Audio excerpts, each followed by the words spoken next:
This past Sunday, I posted a video about the New York Times blaming evangelical Christians for the spread of coronavirus in the U.S. According to the New York Times, evangelical Christians are super anti-science and they support President Donald Trump, which causes him to have an anti-science stance towards coronavirus. So, last Sunday's lesson from the media was that when there's a global pandemic and people around the world are dying, always be sure to attack Christians. Any stick is good enough to hit a Christian. Today's lesson comes from Newsweek. We know which religion to attack during a pandemic. Any idea which religion the media should promote during a pandemic? You guessed it, Islam. If people are dying from a contagious disease, make sure you use their deaths to promote Islam. Just stand on top of the giant pile of dead bodies so you can shout to the world that we all need to listen to Muhammad. Prophet Muhammad. Show us how it's done, Newsweek. Can the power of prayer alone stop a pandemic like the coronavirus? Asked no one ever. Even the Prophet Muhammad thought otherwise. The Prophet Muhammad? Please, tell us more, failed News Magazine, now just a website. The COVID-19 pandemic is forcing governments and news sources to provide the most accurate and helpful advice to the world's population, as the disease is indeed global in reach. Healthcare professionals are in high demand, and so too are scientists who study the transmission and effect of pandemics. Experts like immunologist Dr. Anthony Fauci and medical reporter Dr. Sanjay Gupta are saying that good hygiene and quarantining, or the practice of isolating from others in the hope of preventing the spread of contagious diseases, are the most effective tools to contain COVID-19. Do you know who else suggested good hygiene and quarantining during a pandemic? Who? Who could it be? Come on, tell us. Muhammad, the Prophet of Islam, over 1,300 years ago. While he is by no means a traditional expert on matters of deadly diseases, though he is the world's leading authority on marrying prepubescent girls, am I right? Muhammad nonetheless had sound advice to prevent and combat a development like COVID-19.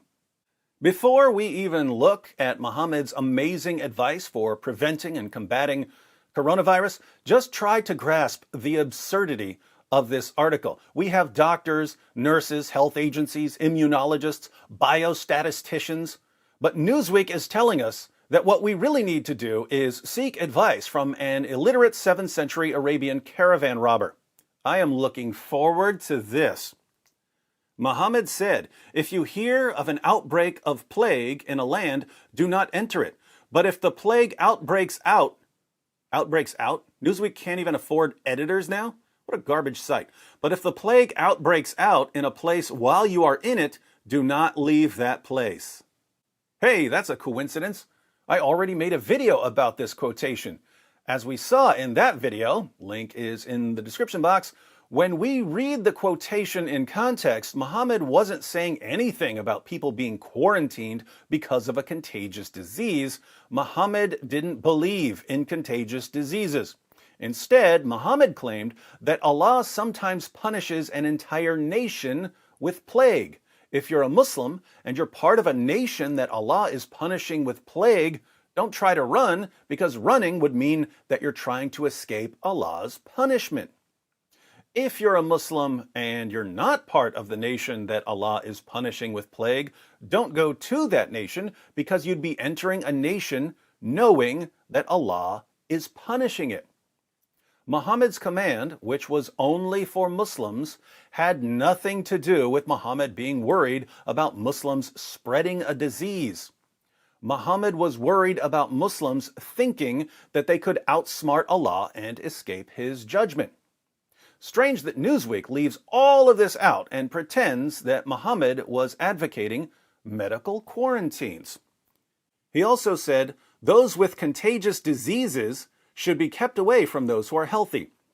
You dirty, dirty little liars. There are some Muslim sources that claim that Muhammad told his followers not to bring the sick near the healthy, But those same passages say that there's no such thing as contagious diseases. So it's just deceptive to replace those who are sick with those with contagious diseases, and then to leave out the part where Muhammad says that there's no such thing as a contagious disease. But you'll recall that I made a video about this quotation too. In that video, link is in the description box, we read lots of passages like Sahih Muslim 55:21. Abu Hurairah reported Allah's Messenger as saying, "There is no transitive disease, no divination, but I like good words."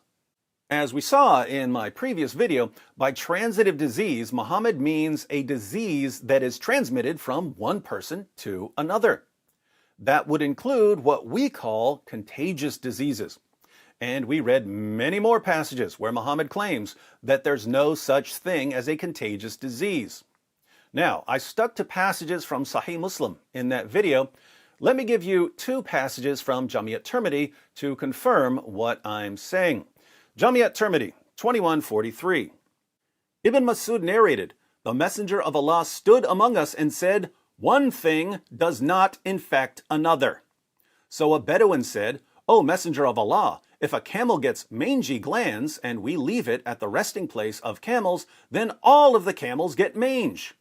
The Messenger of Allah said, 'Who caused the first to get mange? There is no adwa nor safar. Allah created every soul, so He wrote its life, its provision, and its afflictions.'" Notice Muhammad clearly states one thing does not infect another. A random Bedouin, who clearly knows more about the spread of disease than Muhammad, asks him, "Well, how come healthy camels get mange when we put them beside a sick camel that has mange? Doesn't that suggest that the healthy animals are catching the disease from the sick animal?" Look at Muhammad's response. Well, who caused the first to get mange? In other words, the first camel that got mange obviously didn't get it from another camel that got mange. Therefore, camels get the disease spontaneously, which somehow means that no camel gets mange from another camel. Muhammad goes on to say, there is no adwa. As we're about to see, adwa refers to a disease that spreads from one person or animal to another. Now, if there is no contagious disease, why do people and animals get sick? Allah created every soul, so He wrote its life, its provision, and its afflictions. This is sheer fatalism. If you get a disease, it has nothing to do with you coming into contact with someone who's already infected.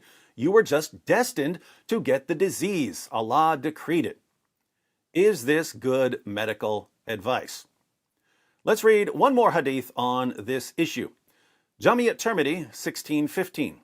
Anas narrated that the Messenger of Allah said, "There is no adwa and no tiara, and I like fa'al." They said, "O Messenger of Allah, what is fa'al?" He said, "A good statement." So, there is no adwa, but we have some commentary explaining what this means. Adwa, transference of disease from the affected person to others. Remember, Muhammad said that there is no adwa. What is adwa? Transference of disease from the affected person to others. This narration makes it clear that disease does not pass on to another person by itself, but goes to another person by the will of Allah. As the first person gets some disease with the will of Allah, the same way the second and the third and so on get this disease by the will of Allah. A person who gets sick and thinks that he got this disease from another person shows lack of trust in Allah. He is advised instead to visit the patients and safeguard his faith and trust in Allah. Notice this last part. Visit the patients. Visit people who have a disease and safeguard your faith and trust in Allah. Did Muhammad believe in contagious diseases? Not a bit. If a bunch of people catch a disease at the same time, it's because Allah independently destined all of them to get the disease. And yet Newsweek assures readers that Muhammad said those with contagious diseases should be kept away from those who are healthy. Sorry, Muhammad said no such thing, because there's no such thing as contagious diseases, according to Muhammad. But Muslim sources do tell us that Muhammad said something that looks close to this. Don't bring the sick to the healthy. What did he mean by don't bring the sick to the healthy? Well, there are a few possibilities here. First, his followers could have made up that quotation because they knew that their prophet was wrong.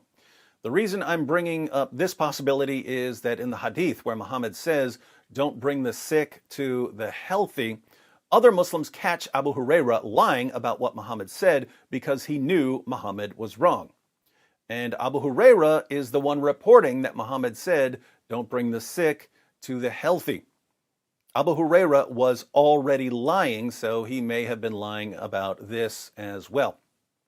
Second, when Muhammad said that there's no such thing as a contagious disease, people who knew more than he did would start asking him, then why do my healthy camels get sick when they're around a sick camel? It's possible that over time they wore him down and that he reluctantly agreed that sick animals shouldn't be around healthy animals, in which case this wisdom came from Bedouins, not from Muhammad. Finally, if we interpret this in light of what Muhammad said about not fleeing an area that Allah is punishing with plague, Muhammad could have meant something similar here.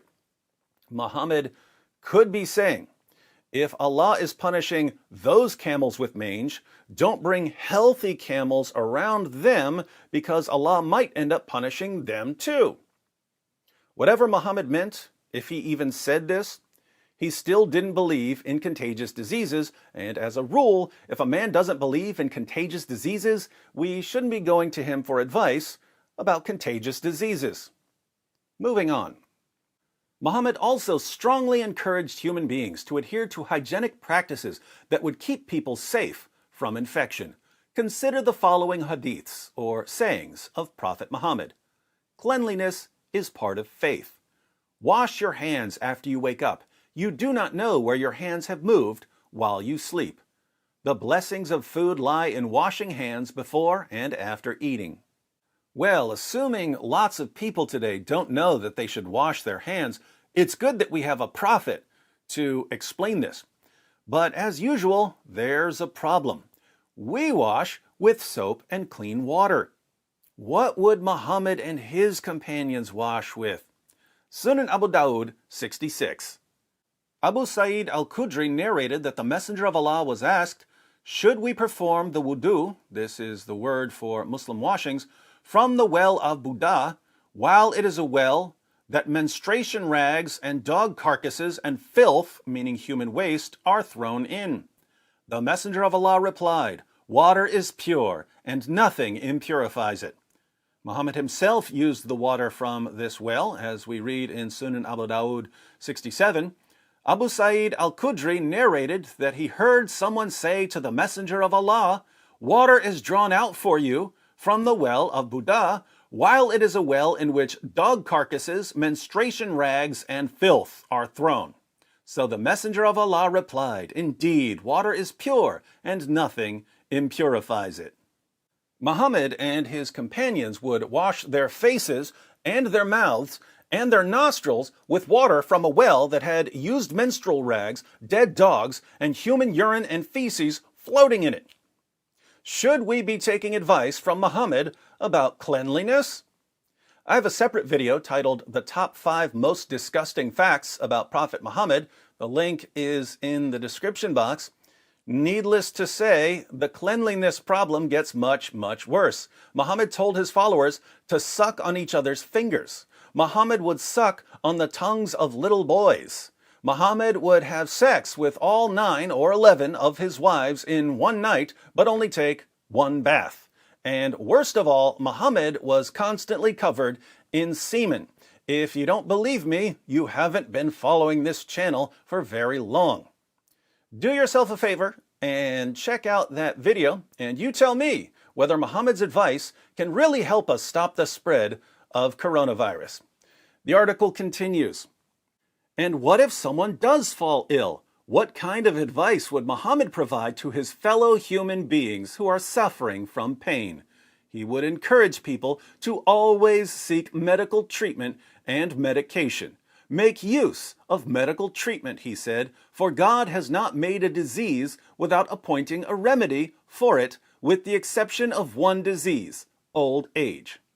So, for every disease Allah makes, He also makes the cure. We just have to find it. But where do we find the cure for a disease? Fortunately, Prophet Muhammad, MD, tells us. Sahih al-Bukhari, 3320.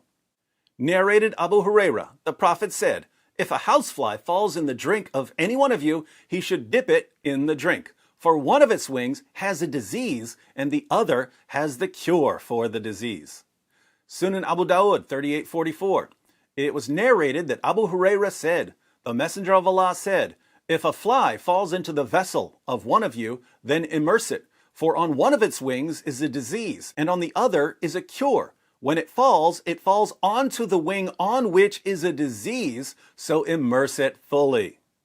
Clearly, if you can find a fly with coronavirus on one of its wings, the cure for the disease will be on the other wing. Pandemic over. But what if we want another cure? Well, Muhammad's got a backup plan. Sahih Muslim, 5768. It was narrated from Abu Huraira that the Messenger of Allah said, there is no disease, but there is a cure for it in the black seed, except death. Jami at-Tirmidhi, 2041. Abu Huraira narrated that the Prophet said, use this black seed, for indeed it contains a cure for every disease except Asam, and Asam is death. Where do we find the cure for coronavirus and cancer and AIDS? It's been right here all along. You can order these seeds on Amazon.com and they cure every disease except death. Why are doctors acting like they can't find cures to all these diseases when Muhammad found the cure for all diseases except death nearly 14 centuries ago? Sounds like a conspiracy against Islam. Maybe Newsweek should post an article about this anti-Islam conspiracy.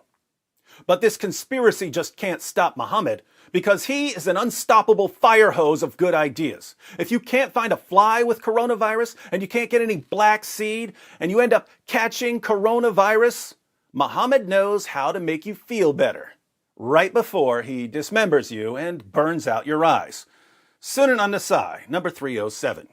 It was narrated from Anas bin Malik that some Bedouins from Urana came to the Prophet and became Muslim, but the climate of Al-Medina did not suit them.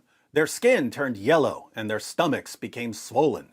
The Messenger of Allah sent them to some pregnant camels of his and told them to drink their milk and urine until they recovered. Then they killed the camel herder and drove the camels away. The Messenger of Allah sent people after them, and they were brought back. Their hands and their feet were cut off, and their eyes were smoldered with burning nails. The commander of the believers, Abdul Malik, said to Anas when he was narrating this hadith to him, were they being punished for kufr or for a sin? He said, for kufr. Kufr means unbelief. So, were they tortured and killed because they killed the camel herder and drove Muhammad's camels away? Or were they tortured and killed because they left Islam? And they were tortured and killed for leaving Islam. So, fly wings, black seed, and camel urine. That's Muhammad's miracle magic cure-all for the coronavirus and all other diseases except death. Why didn't Newsweek include these amazing medical insights? Probably because if they did, everyone would conclude that Muhammad was a moron and that his medical speculations are less than useless. Let's finish this.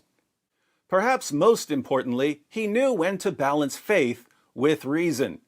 In recent weeks, some have gone so far as to suggest that prayer would be better at keeping you from the coronavirus than adhering to basic rules of social distancing and quarantine. How would Prophet Muhammad respond to the idea of prayer as the chief or only form of medicine? Consider the following story related to us by 9th century Persian scholar Al-Tirmidhi. One day, Prophet Muhammad noticed a Bedouin man leaving his camel without tying it.